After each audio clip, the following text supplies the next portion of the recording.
Do you want to go on a date with me?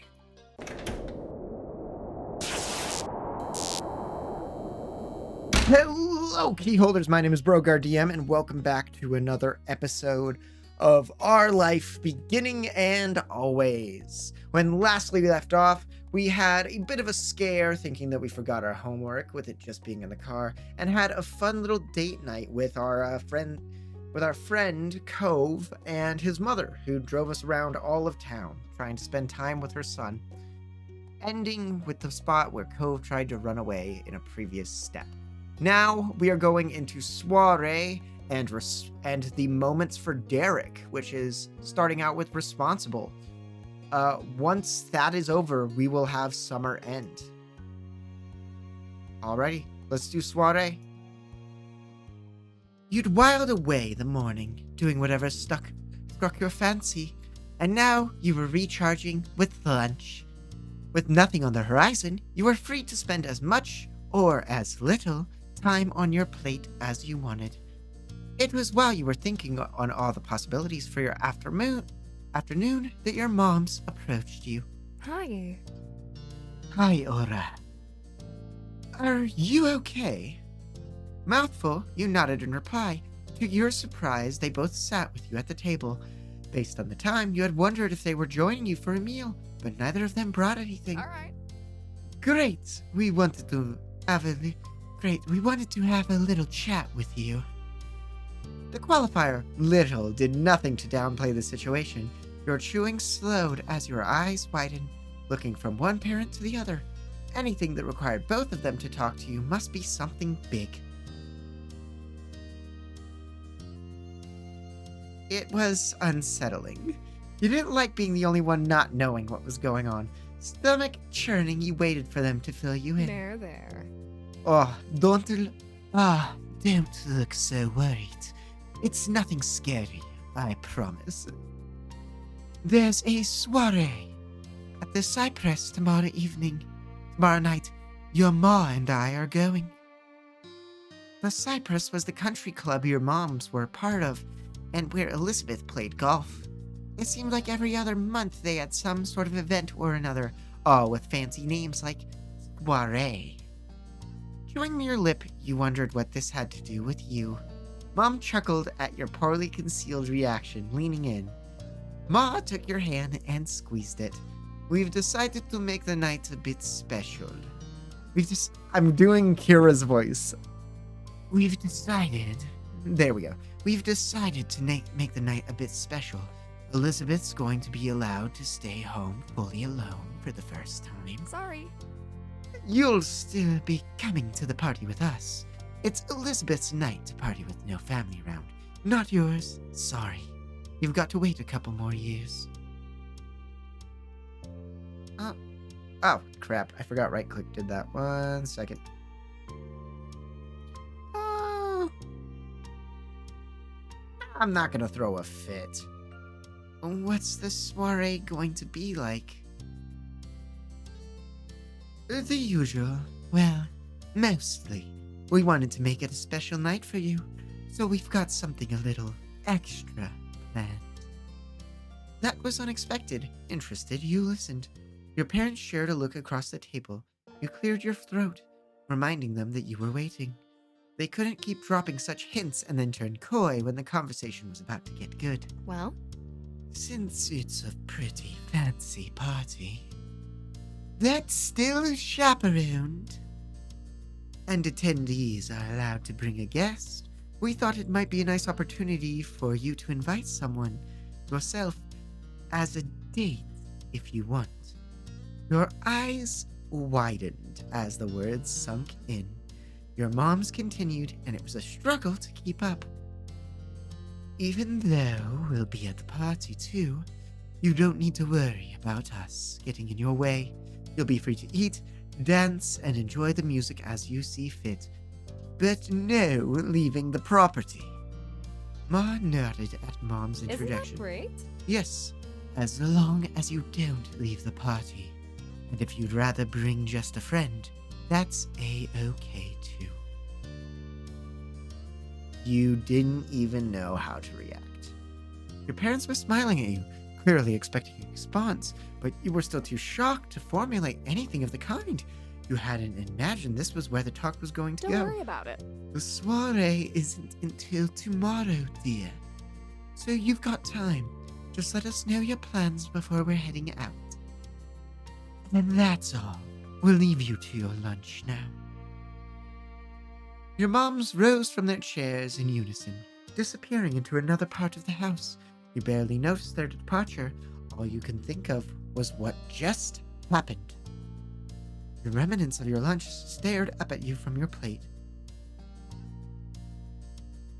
You felt that you should finish eating. The conversation had taken your mind off the meal, but you offered to try and eat a little more. You picked up at the plate for a little while longer. Even though you'd relocated to your bedroom, your head was stuck on the conversation that had unfolded at the dining table downstairs. You knew that. Having someone come as a friend would be best. You didn't want to bring anyone. I wanted it to be a date. I think I have established, enough with Cove. We've been getting closer and closer and closer as the moments go on. And at this point, I think Aura is in the direct phase where she's like, nope, I like this guy. I'm done. This is going this way. I think if something happens tonight, I'm going to click the option I didn't click in the past. And we'll do that. But I want it to be a date. The prospect of having your first date made it impossible to sit still. You couldn't help but jiggle your foot as you laid on your bed, contemplating the possibility. That night being a date would mean actually asking someone out. The little you knew of that came from what you'd seen on TV and movies, what you'd heard about from kids at school. Your moms hadn't even entertained the idea of you dating until now. You went over possible words and phrases in your head, setting up scenarios and smooth segues before tearing them down and trying something else.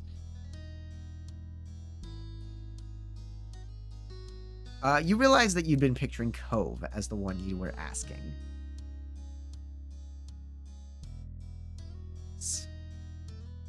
You buried your fist in your pillow, not wanting to continue after noticing.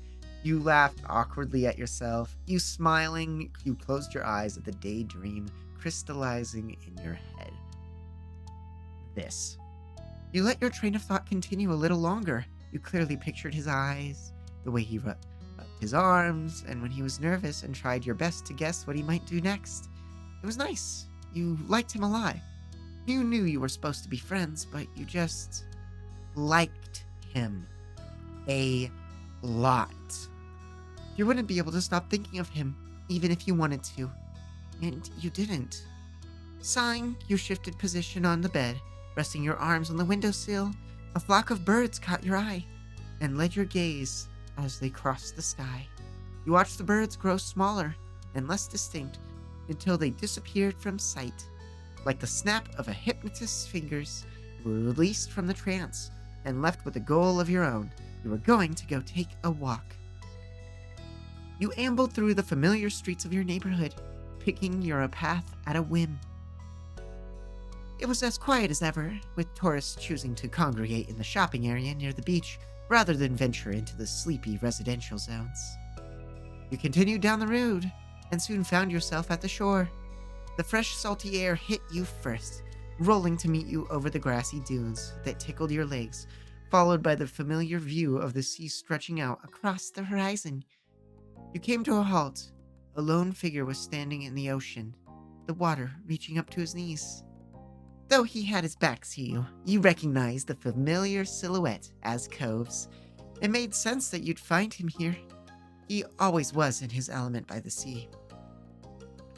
You had no idea if he heard your arrival or if it was a coincidence, but he looked over his shoulder. Your eyes met. You nervously headed closer.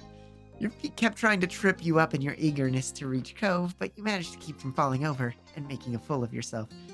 Cove smiled at you, bathed in the soft light of the afternoon sun, with his hair gently tousled by the sea breeze. He looked especially charming. He then fully turned around and began to wade through the water over to the shore.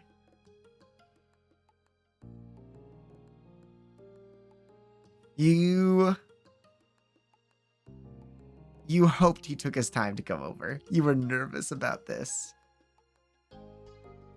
Instead of standing at the shore, you felt like you were on the edge of a cliff. The question of whether to invite him, and if so, in what fashion, was in front of you, leaping into a world of unknown or enjoying the safety of the familiar. Aura. Of course. Hey, Aura. Are you free right now? Not exactly. My moms are taking me to a soiree tomorrow at the country club. You winced at your abrupt transition to the topic and hoped that Cove wouldn't mind. He'd been known to dive into new and unconnected topics in the middle of conversation, after all. A soiree, huh? Sounds exciting. He was smiling politely, but you could tell that your outing mention hadn't sparked much interest. Your heart, which had lodged itself somewhere in your throat when you'd spotted him, dropped. You stared at him, weighing your options. Cove tilted his head curiously as you fumbled with what to say next. Who better to invite on your first real date than Cove?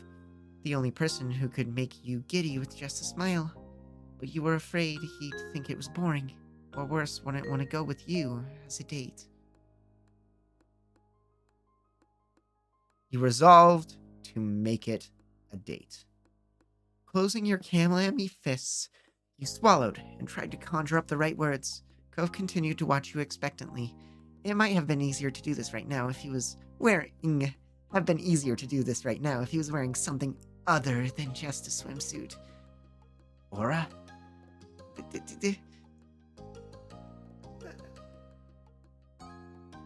Do you want to go on a date with me? The words tumbled from your mouth. It was a miracle that they were all in the right order. Caught off guard, he lifted his hand in front of his chest out of surprise. Then he packed them down in a cross over his chest. He twisted his face to the side, no longer able to meet your eyes. He couldn't hide the flush on his cheeks. Oh my god. Are you serious? I'm as serious as something serious. It's very serious, is what I'm saying. His lips were pressed tightly.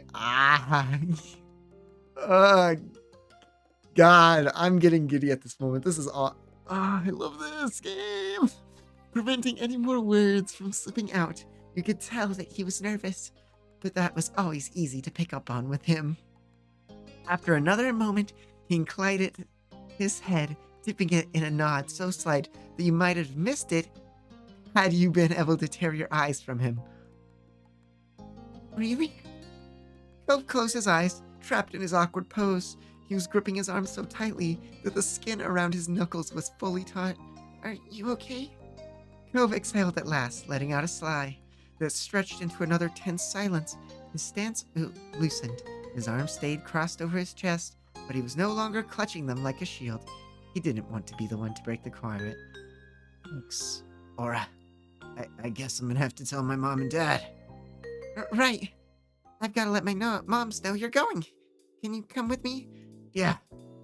It was a relief that he thought enough to manage speech again. You hoped that by the time you got to your house, he'd be able to manage full sentences once more. You were hoping the same about yourself. Cove went to where he discarded his things in the sand, tugging a shirt over his head and slipping on a pair of shoes before joining you and setting off home. The two of you stepped inside the front door of your house. It was an action you'd taken together countless times, but your stomach had never churned quite like this on previous occasions. At the sound of the door opening, your mom poked her head into the hall. Hello. Hello! Ah, Cove, it's you. What a surprise. She chuckled at her own joke. Cove was always there, and she knew how close the two of you were. Bringing anyone other than him back would have been an actual surprise. Hi, Miss Brogard. It's nice to see you. So I take it Cove's going to be our guest tomorrow night? Yep. Well... And what kind of outing will it be? Her voice was hesitant but serious. Cove ducked his head down reflexively. You knew that he'd figured out what she was driving at. It's a date. Mom nodded in understanding. She wore a wispy smile. Ma is going to be thrilled about this. Cove tilted his head back up just slightly.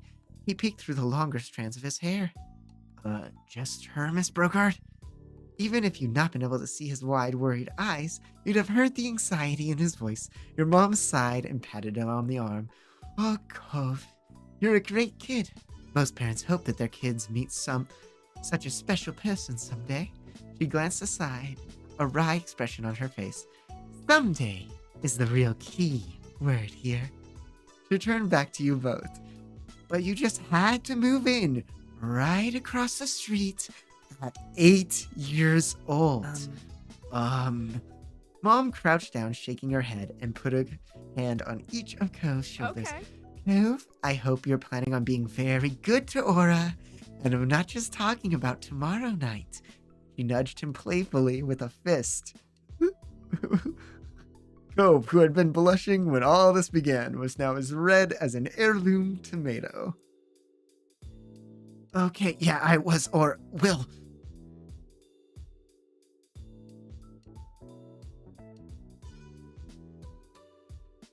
Stop embarrassing me! You covered your eyes with your hands, wishing it had been Ma down here when you'd come home. Then again, Ma would have been just as embarrassing, but in a different way. She might even have cried. She didn't speak further. His eyes locked down on his shuffling feet as he rubbed the scar on his arm. The redness remained intact. Okay, I've put Cove through the ringer enough. The big day isn't even here yet. You wonder if that meant she intended to give a repeat of this performance tomorrow. You were afraid to find out. I'll give your folks a call and get everything squared away. She headed off to get the phone, leaving the two of you alone. Cove's eyes darted to you, and he shot you a quick, delicate smile before staring at the ground again. I'm gonna go across the street, talk to my parents. Okay, see you tomorrow. Bye, Cove. You retreated from your home's entryway without another word. And the rest of the afternoon passed by just like that. Back in your room, your mind was alight with visions of tomorrow night. The soiree was something, but not nearly as exciting as going on your first date. You were thrilled that Cove had actually said yes, that he was your genuine date to the party. You hugged your knees to your chest, overawed by the thought that night couldn't come soon enough. The evening of the soiree had arrived, the daylight hours having slipped away in a blur. Up in your bed, you were getting ready for the big event. That was your intention, at least, but you hadn't settled on an outfit. Stationed in front of your wardrobe, you scanned over the clothing you had at your disposal. Though Ma had mentioned this event was a bit dressier than a normal get-together, you didn't necessarily have to comply. You wonder how Cove might feel about your outfit. You couldn't help but consider how he would respond the way you were dressed. Would he like seeing you dressed all fancy, or would it reinforce the weirdness of the situation? Your mind drifted across the street. Was Cove going through these same steps right now? Staring at his wardrobe, trying to decide what to wear? You had no idea if he would dress up for the occasion himself, or if he'd wear his usual attire. It would be so much easier if you knew what he was going to do. You wanted him to see you in a new light. You looked for something formal. You attempted to decide between the nicer pieces in your wardrobe, the ones that rarely had a chance to come out. You decided to dress formally because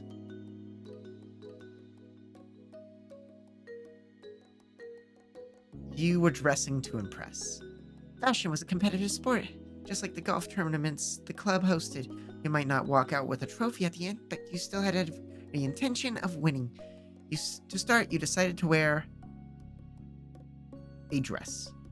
The one you picked out was light and had sheen. The silky material seemed to glide through your fingers as you took it from the wardrobe. It was a perfect fit for a summer evening party. You began to get dressed, your fingers working stiff zips and awkward fastenings. It felt different against your skin, reminding you with every movement that you were dressed up. Whatever happened tonight, you were pleased that you gotten the opportunity to wear this. Now dressed, you gave yourself a final glance over before heading downstairs, ready to head out.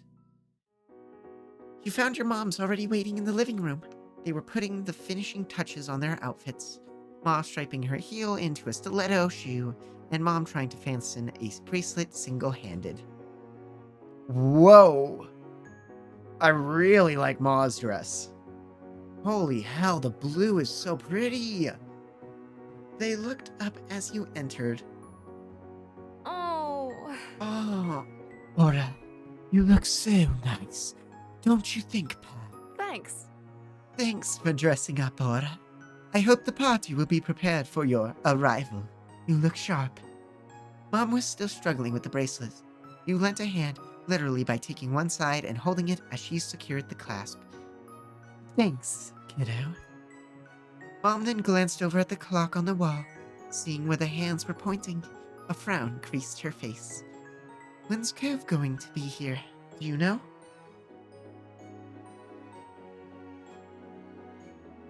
I'm picking him up. I'll go get him. Oh.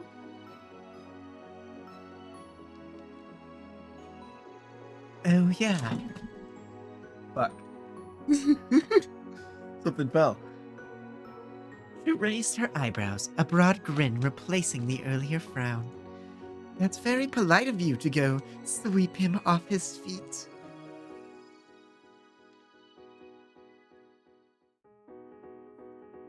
We want to leave in 10 minutes. Okay. Cove's house was mere seconds away from yours, making the warning unnecessary, but you dutifully went out. After crossing the street, you found yourself at Cove's very familiar front door. You rang the bell, whose chime was lodged in your head from all the times you'd rung it over the years. Though unlike usual, Cove's mom Kira was the one who answered it this night. Come on. Hey, Ora. Come on in. She beckoned you inside, as if she was so excited to see you that words alone weren't enough. Thanks for coming. The boys will be right down. They're just in Cove's room. I can call them if you want.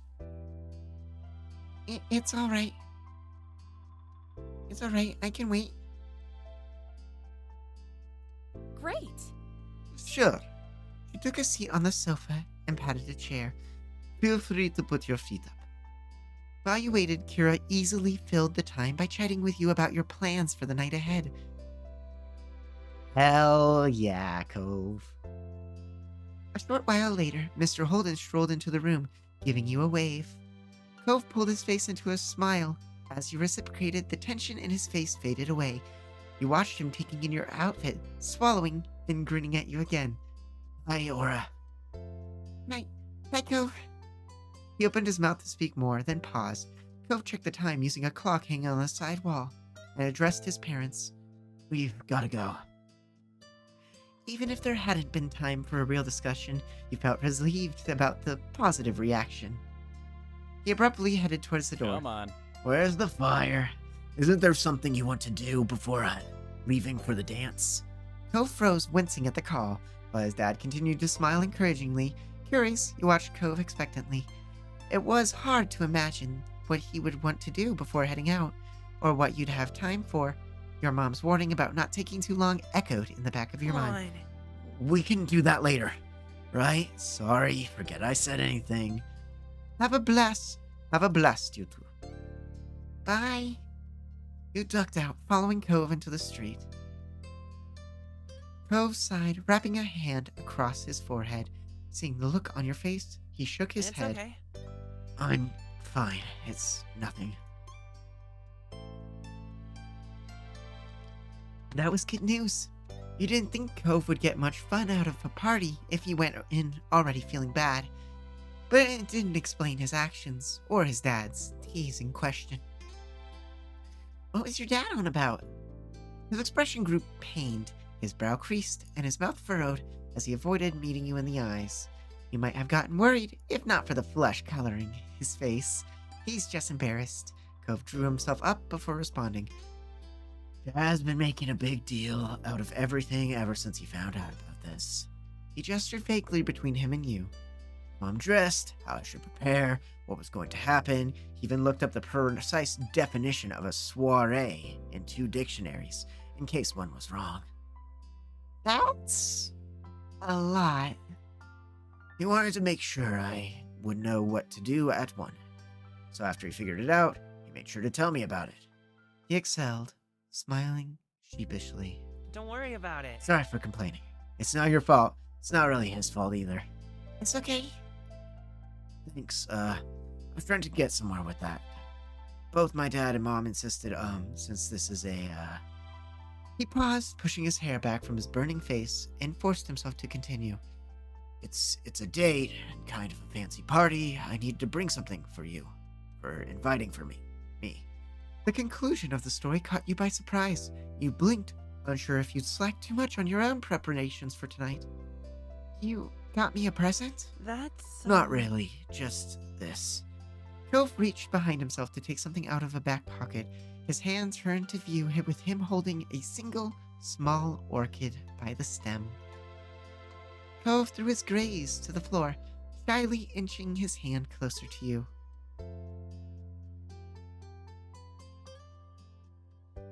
That was the flower I chose, right? The original flower? I think I said I liked orchids. It's my favorite. He twitched ever so slightly. Was that on purpose? You remembered my favorite flower and got one for me? His voice cracked under the strain of being confronted on what he had done. But yeah, that's what I did. Thank you, Cove. He muttered a delicate reply. You're welcome. Then you accepted the flower from it. Cove straightened himself out in response. So we're gonna be late if we keep standing here. Right, we better hurry. You returned home, Cove in tow. Your moms welcomed you back. You'd expected them to pile you back outside immediately, but their urge was momentarily stifled as they caught sight of the flower clasped in your hand. Thankfully, other than sharing an infuriatingly knowing smile, they took it in stride and didn't say anything. Mom's smug look vanished as she caught sight of the clock. Purpose remembered, your moms whisked you out once more into the car and off to your destination. You pulled up at the country club. The sun had sunk deep into the horizon, the last of its light sleepily warming the oncoming night. Your moms led the way to the space around the back where the event was being held. The place had been transformed through decoration, with smart tablecloths and elegant ribbons contributing to a festive atmosphere. Musicians dressed in matching black and white were setting up their instruments and flicking through pages of sheet music. And as promised, there was a table covered in plates so carefully prepared. Destination reached, your parents rounded on you and Cove. Things haven't kicked off yet, but don't let that stop you from enjoying yourselves. Have fun, dears. We'll be around if you need us. See you later. See you. Bye. Cove waved your moms off. Once they'd retreated a distance away, you found him watching you expectantly. What now? It wasn't a question, but a plea for help. You can tell that he definitely didn't know what to do with himself in this situation. We'll have to wait for some things to start, like the band, but there's stuff going on already. Cove perked up at that. Really? Oh, do you want to do any of those, whatever they are? You checked the snacks at the refreshments table. We can go eat some food now, even if the music hasn't started yet. Oh? It's okay, it's not too soon. Yep, I wonder what they'll have this time. Let's go find out. The two of you wandered over to the refreshment table. With it being early in the night, it had barely been touched, and the plates were nearly as pristine as when they'd left the kitchen. The offerings were all tiny and bite-sized, ready to be picked up and sampled. It was immediately apparent that there was plenty to choose from. Just from the level of care with which it was presented, it was clear that this was fancy stuff. Cove stared at one plate, then another, confused. Maybe? I think I know some of this. And only some of it is any good. You examine the table like a detective at a crime scene. This one is so sour your tongue will shrivel up. That looks like chocolate, and it is Mostly. What else is it? Nasty. Cove's eyes were got wide as you guided him through what was on offer. It made you feel sophisticated. Cove squared his shoulders as if gearing up for a match. His stance was familiar from all the times you'd seen him preparing for some sporting event. I'm gonna try it. He picked up a plate and took one appetizer, then another, and soon he realized he was taking one of every single type. You're taking everything? Huh? Why not? You joined him in sampling everything. You might be stuffed afterwards, but that was a problem for your future self. Right now, you are going to enjoy the feast to the full. Cove nibbled his way through everything. The cypress he had. The results of his endeavors were mixed. He was revolted by some of the things he tried, openly screwing up his face and rushing to find a drink to wash the taste away. These bad experiences didn't stop him from plowing on, moving on to the next snack with an open mind.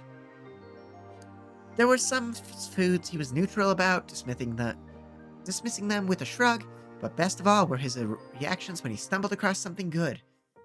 Each time something caught him by surprise, his expression morphing from wary curiosity to skeptical interest before making a way for astonished enjoyment. Regardless of how he felt about what he was currently eating, you could tell he was having a good time just being free to eat whatever he laid his eyes on. You thought that was nice too. After going through a round of sampling, you moved on to something else. You took a seat to relax. We should pick out a table. Okay. You found a place to sit at the edge of the party area, where it was quieter, with fewer people bustling around. You pulled out a chair and sat down. Cove, already seated, was stretching. These clothes are kind of uncomfortable. He flexed an arm at the elbow, frowning before twisting it back behind him. Yeah? Aww. My arms can't move the same as normal. Like I'm gonna rip it if I do anything. I think it suits you. I don't mind it. That's cool. I might not either, if it didn't pull at me every 5 seconds. He toyed with one of the cuffs on his shirt, wedging a finger between the fabric and his skin. Watching him struggle against his clothes, you thought back to how apprehensive you'd been about selecting your outfit. I had a really hard time choosing what I was gonna wear. You did? I can't see you looking bad no matter what, but I know what you mean. Cove breezed past the high praise he had casually given and looked forlornly down at his outfit. I felt really weird about doing something for this, too. Did your moms tell you what to wear? Nah, Ma just told me that it was a fancy sort of thing. That's nice. He settled down in his seat just a bit. Now that you had a spot of your own, you stayed and chatting with Cove at the table. In no time at all, the sun set in full. The lights faded in, and the opening notes of the band's first song rang out. You and Cove stopped what you were doing, turning to contemplate the party that had been steadily unfurling while you were distracted. It was much busier now, both in terms of people and activity. The first steps were taken onto the dance floor, some tentative, others eager, and even if the band hadn't been playing, the constant level of chatter would have ensured that it wasn't a quiet night. With the party now in full swing, your options had increased. You asked Cove to dance. I'm gonna... Here, Cove, can I have the pleasure of your company on the dance floor? Really? He blurted the word out without thinking, then clamped a hand over his mouth before anything else could slip out. Really? Cove sucked in a deep breath, as if trying to inhale confidence, as well as oxygen into his lungs. He gave a single serious nod, before holding a trembling hand out towards you.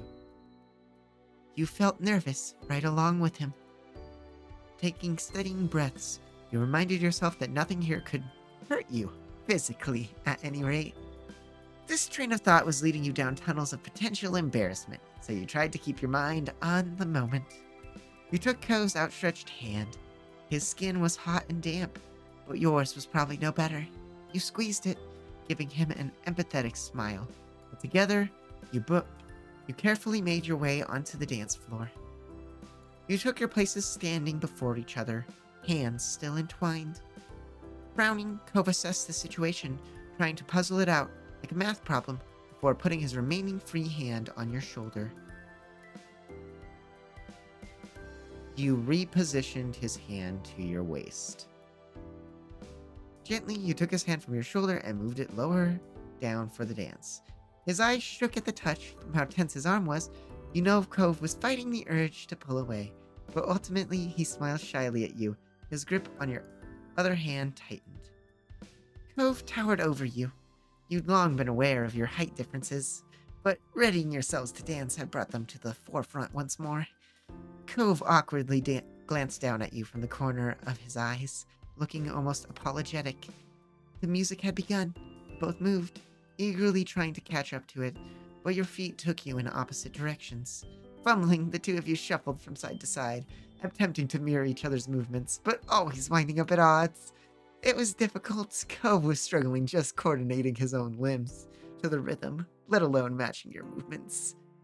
When Cove's foot ghosted over yours, it was decided it'd be safest for everyone if you simply swayed to the tune. You rooted yourself to the floor, your torso gently moving to the sounds. Gratefully, Cove kept his movements small and subtle in the same way. All was fine for a little while. You weren't going to win any dancing accolades with Cove, but that didn't matter when you were treasuring just being so close to him. Cove stepped out of sync with the music, knocking against you. He flinched back, nearly pulling you over in the process. You took your hand from him and held it up, halting proceedings so you could both get your bearings once more. Let's take a second and get reconvened, okay, Cove?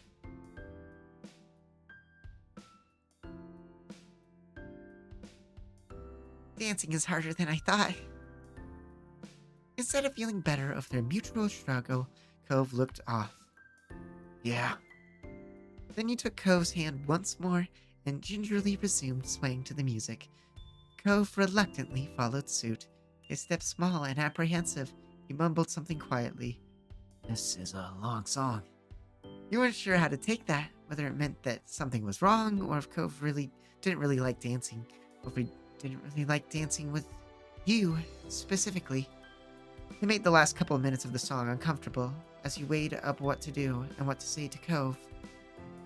When the musicians laid their instruments down, Cove dropped your hands as if they were burning him.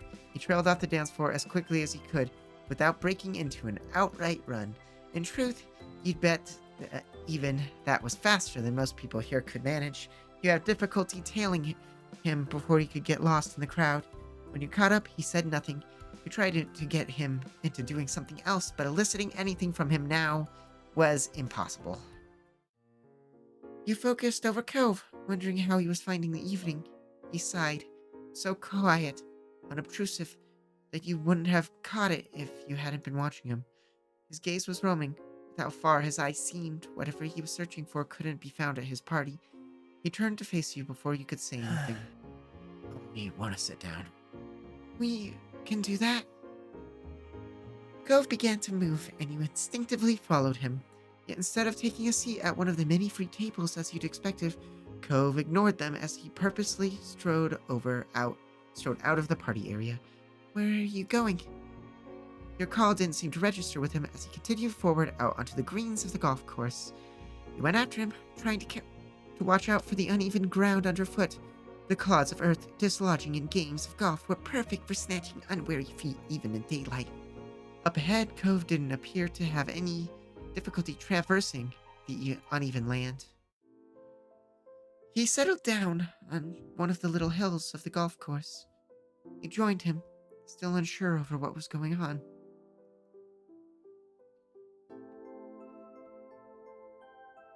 Look at us, breaking the rules. Cove started, as if he'd acted on instinct, and your statement had brought him back to reality again. He tilted his head curiously. What? We're not supposed to be out here. Sorry. Oh, sorry. You say that, but you're not getting up to leave. He looked sheepish over his now knowing troublemaking. Yeah, it's nice here. You can go back to the party. You didn't budge from your spot. From here, the party was just a glowing haze in the distance. You were glad to take a break. I'm happy to be here. I want to rest a little. Cove nodded, recognizing your shared feelings. Now that Cove was more at ease, you tried to find out what had caused him to take flight in the first place. Even thinking the words pained you, but you had to know the answer. Did going to the party with me make you uncomfortable? Logically, you knew that the issue was likely the activity rather than your company. Your heart strained with the worry that you had been at fault, though. Was it because I made you dance? His abrupt departure from that was another indicator that something had gone awry. What? No! He shook his head empathetically. It's not anything I did tonight. It's definitely not anything you did either. Relief overcame you. You'd suspected as much, but that this being your very first date, it was hard to be sure. Cove attempted to fill in the gaps of understanding. I don't want to think about going back into the party. I just feel ready to go home. I'm sorry you're not having fun anymore. Cove stared off, and his words felt just as distant. It's okay. Cove sat there quietly, gazing into the shadowy hills and valleys of the golf course. A comfortably warm wind rustled between you, tousling his hair. It was so far away from the hubbub of the party, you could even make out the quiet sound of crickets chirping. This is kind of like how we first met. Do you remember? How could I forget? You'd always liked him, even from that very first day. It's so weird. That was a long time ago now. You thought back to the day when Cove first arrived in the neighborhood. He had run away from Mr. Holden, taking solace in the hills behind your house. That had been late, too. On a clear night like today, looking at the sky, he wondered if the stars that were looking down were the same as the ones then. Cove's face was brighter, though you could still see signs of the strain that had caused him to depart from the soiree. When he'd first sat down, he had curled up like a pale bug, hunched over, knees pressed to his chest, and arms wrapped around them.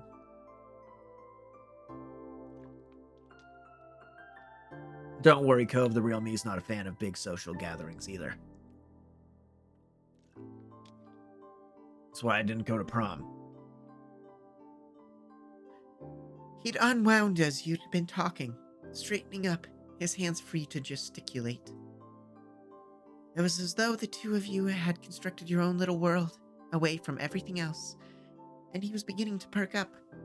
The small smile that had crept onto his face was quickly ushered away by a frown. I can't believe I'm on a date. Cove followed up on this statement before you could react.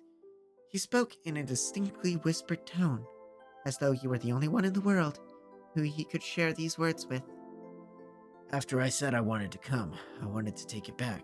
Not because I really didn't want to do it, but because... I don't know.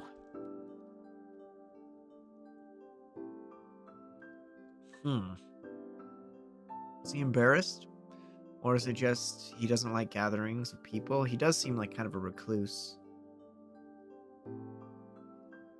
He doesn't like team games. A lot of the stuff he does is on his own. It's probably why him and Aura are such a good pair.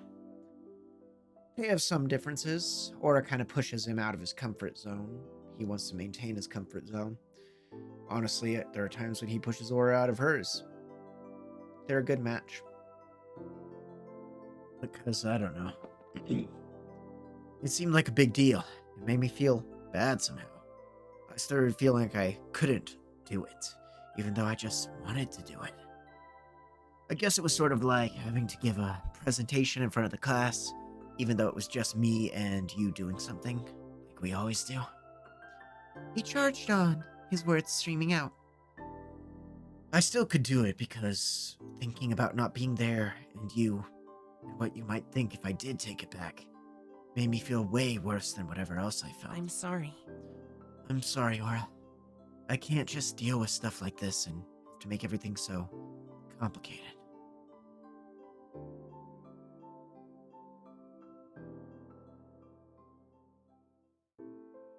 didn't have to come. You could have told me. After all of this, he had just been feeling bad. Why did he put the both of you through this?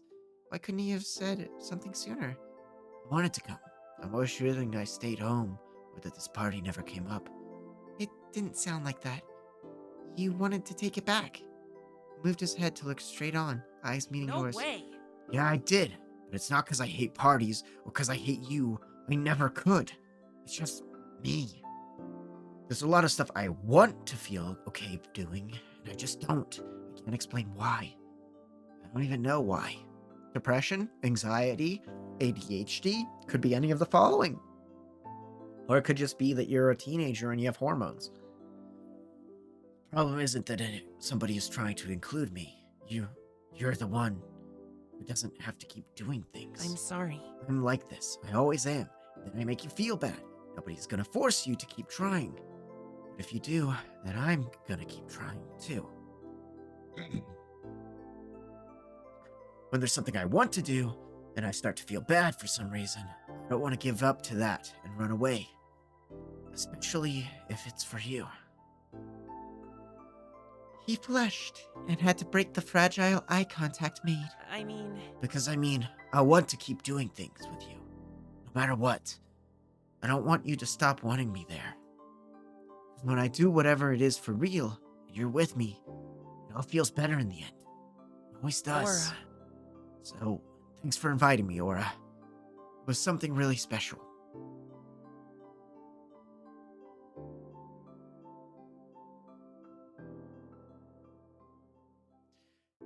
It's special to me too.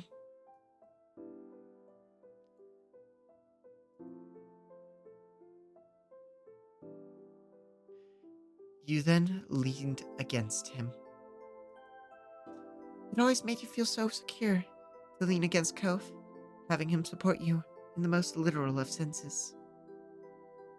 Cove stood up without warning. Support gone, you threw out an arm to catch yourself from toppling over. At that point, you didn't have much choice but to join him on your feet.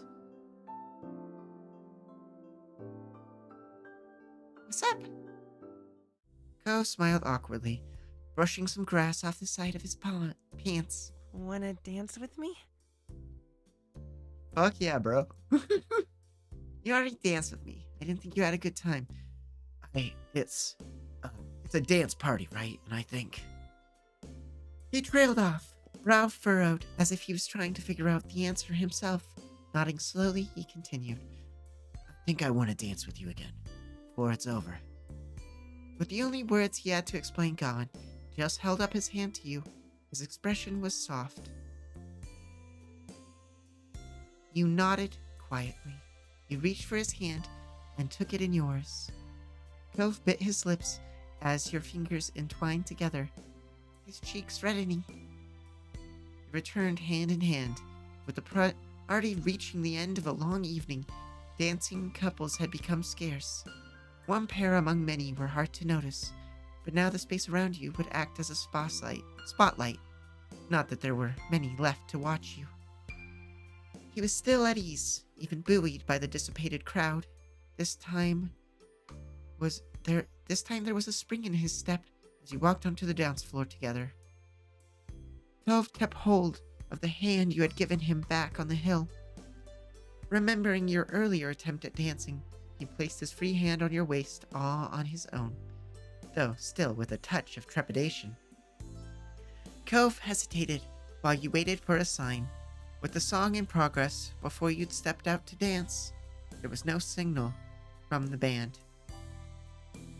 The same thought occurred to Cove, who shrugged his shoulders with keeping form. Taking that as your starting point, you cautiously began to sway. Cove readily followed your example. You danced wordlessly, dimly aware of the music guiding you. You were more focused on Cove, whose attention was firmly fastened to you. Unlike before, when he had nervously ducked down at his feet as if trying to keep them in check, his eyes were steady. He didn't even allow himself to be shaken when your knees knocked against each other, and you both briefly fumbled your steps. Instead, he chuckled. It was as soft as the roll of the morning tide. His lips curved into a shy crescent. You had been drifting into a dreamlike state, but that expression, one that you'd never seen before, pinned you back to reality. Your heart was caught in a clinch, held tight, and yet straining with the effort of thumping harder than it had after any amount of physical exertion. As if in response, his hands began to hold yours with increased strength. He pulled you ever so slightly more towards him. Thoughts about what it meant or what it might happen when it was over eased, and the both of you were able to simply have this dance. Time fell away as you took in the small moment. All too soon, the song reached its conclusion. You could have continued quiet, contentedly, for some time more. You stilled, one hand of yours in his. Cove showed no sign of moving. Either, it was hard to let go. You heard your name called out, and that brought the dance truly to an end. You both spun to find Mom yelling for you and Cove. Beside her, Ma was shaking her head. Sorry, it's time to go home. Lonnie, I had to get a hold of them somehow. What did you want me to do? Sneak up on them? Your chosen method was admittedly better than that. You still winced at how dazed you'd been when she'd announced her arrival. Cove looked so embarrassed that you seriously worried about him fleeing again. This time you didn't think he'd stop until he was out of the grounds. Despite Cove's reaction to the scene with your moms, to you, it had been a perfect ending to the evening. You were so glad you got a chance to dance with Cove once more before the night was over. And it definitely was over now. You didn't need to say anything to Cove. The two of you marched wordlessly over to your parents, who were still bickering playfully. Standing shoulder to shoulder, your parents surveyed you and Cove. You wondered if they were checking that they were returning Mr. Holden's son in the same state that he'd left the house. So, That was quite a night, huh, gang? Wasn't it just? Cove managed a self-conscious smile. Yeah. Ma was smiling too, with an expression so soft it could have cradled a newborn chick. well, And how was your very first date? Please don't start on them already. It technically hasn't even ended yet. Fine, fine. Good. Well, we'd better ready ourselves to get back to Elizabeth. If we're lucky, the house might still be standing. Pam. Oh, shush. She swatted your mom playfully, laughing at the comment. You cast one look at the party. You saw people exchanging farewells and suppressing yawns. Most of the faces were happy ones, despite the wariness that was starting to creep in. Cove's head was angled away from you as you watched, wondering what he was looking at. He came around and met your gaze. It was strange. Though it had only been a few hours of your life, you felt a little older as a result of attending the party. It was like a step away from the world of your childhood, where dressed up is reserved almost exclusively as a form of play, towards something new that you hadn't yet grasped. Turning away from the final moments of the party, you shelved that thought for another time, as your moms eagerly led the way back to the car. As you and Cove tailed after them, you felt childlike once more. That's the end? That's how it ends? Oh. I see. So I could have chosen to do the soiree with Derek or Cove. Interesting. Okay, in my own time, let me create a save here. I'll have to go back and do that with Cove in my free time one day. With Derek in my free time one day. Anyways, that was a long one, so I'm going to end the episode here, especially since one of our other options got cut, and I want to stick to the 2 per episode thing for the most part. So, yeah. Thank you all so much for watching the video, and for now, I'm going to close the door on this one.